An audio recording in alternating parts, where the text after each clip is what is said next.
आपको कोई त्रेता की या द्वापर की कथा नहीं बता रहे, एक सत्य घटना बता रहे हैं। शायद आप जानते हो, मालवा क्षेत्र में एक जगह है, आगर मालवा कहते हैं उसको। तो वहां एक बहुत प्रसिद्ध मंदिर है अभी भी, बैद्यनाथ महादेव का, अभी भी है। और आप बड़े आश्चर्यचकित होंगे कि उस मंदिर का जीर्णोद्धार अंग्रेजों ने कराया।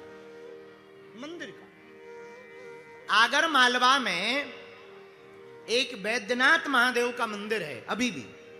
आप कभी नेट पर भी देख सकते हो, शायद नेट पर होगा। हमने वहां की एक पुस्तक में कहा, सत्य घटना को पढ़ा और कई बार कथा में बोला। वहां पर एक वकील साहब हुए, श्री जय नारायण बाप जी, बहुत प्रसिद्ध वकील हुए, वकालत करते थे, महादेव के भक्त थे। बालाजी का भी स्थान है पर महादेव के भक्त थे। एक कोई गरीब आदमी का केस था, किसी वकील ने लिया नहीं, ये अदालत के बाहर खड़े थे, सत्य घटना बता रहे हैं। तो उस साधारण से आदमी ने कहा कि क्या आप हमारा केस लड़ोगे? इन्होंने कहा लड़ लेंगे। माला वाला, तिलक चंदन रुद्राक्ष की माला वाला पहने देखा। तो उस गरीब आदमी ने कहा कि साहब पैसा ज्यादा है नहीं है, एक कोर्ट में हम मुकदमा हार गए हैं, अब ये जिला डिस्ट्रिक्ट कोर्ट में हम आए हैं, इसके बाद हमारी क्षमता नहीं है। इन्होंने बड़ी फाइल को 2-3 बार पलटा और बड़ी ताकत के साथ कह दिया कि आप तो घर जाओ, हम ये केस जिता करके तुमको देंगे। तो बाकी वकील हंसने लगे और धीरे से उस किसान के कान में बोले कि किस पागल को पकड़ लिया, ये दिन ना रात मंदिर में ही घुसा रहता है, कोर्ट कभी कभी आता है, ये खाक जीतेगा। बड़े भक्त थे वो, श्री जयनारायण बाप जी। पेशी लड़ते लड़ते 2-3 साल हो गए, केस लड़ते लड़ते। जिस दिन फैसला था तो किसान तो सुबह से ही पहुंच गया, विपक्षी वकील भी पहुंच गया। और जयनारायण जी की आदत थी कि जब तक रोज रुद्राभिषेक ना कर ले में तब तक ये कोर्ट नहीं जाते थे। आज बड़ा टाइम लग गया, भक्ति में इतने डूब गए कि आंखें बंद कर ली, 12 बज गए।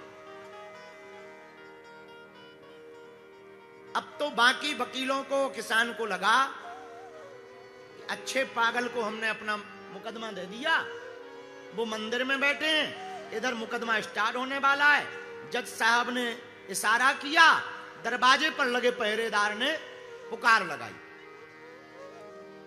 अब तो किसान ने दौड़ लगाई कि जेल जाने से बेहतर है, हम तो सोच रहे थे कि भाई इज्जत बरी हो जाएंगे, अब भाई वकील ही साहब नहीं आए तो जेल जाना होगा, घर भग लो, कम से कम जेल तो जाना ही है, घर वाली से मिलने, बच्चों से मिलने।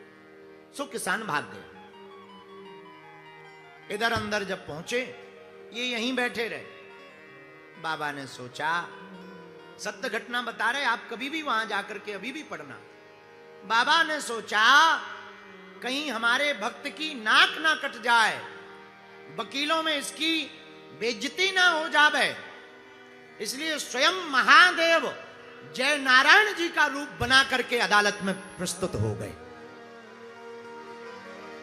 स्वयं साक्षात महादेव, और उन्होंने मुकदमा लड़ा, विजय हुई और हस्ताक्षर किए।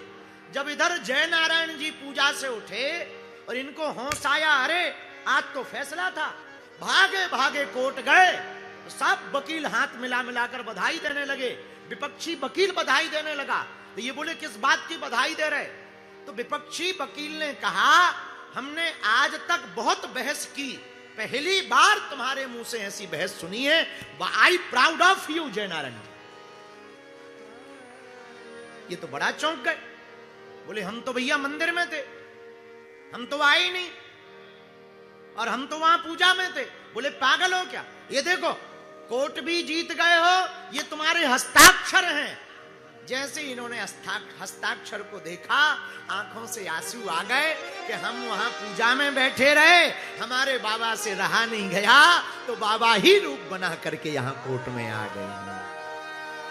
उसी दिन से इस्तीफा दे दिया, अब कोई मुकदमा नहीं लड़े।